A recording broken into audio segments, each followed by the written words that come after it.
Have you ever ignored advice that you knew you needed to hear? In Proverbs 29:1, it says, "A man who remains stiff-necked after many rebukes will suddenly be destroyed without remedy."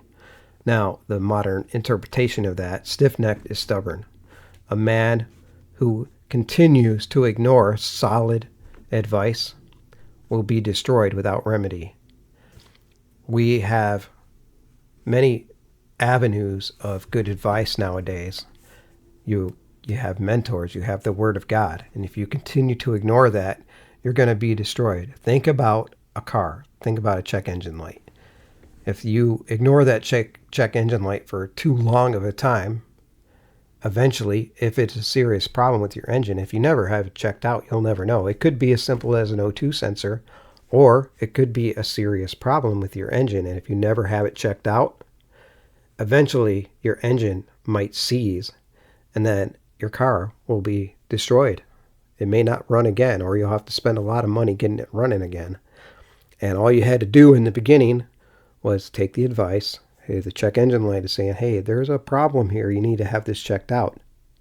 We have advice everywhere on podcasts, in books, mentors, Bibles, the Word of God.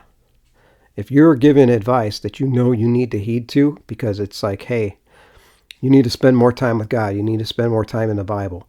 You need to start developing relationships with other men. You need to find a mentor. And you know that if you implement some of these things in your life, it will improve your life because your life is not going very well and you don't implement that, eventually you're just going to keep going down the path, and more than not getting better, you're just going to get worse.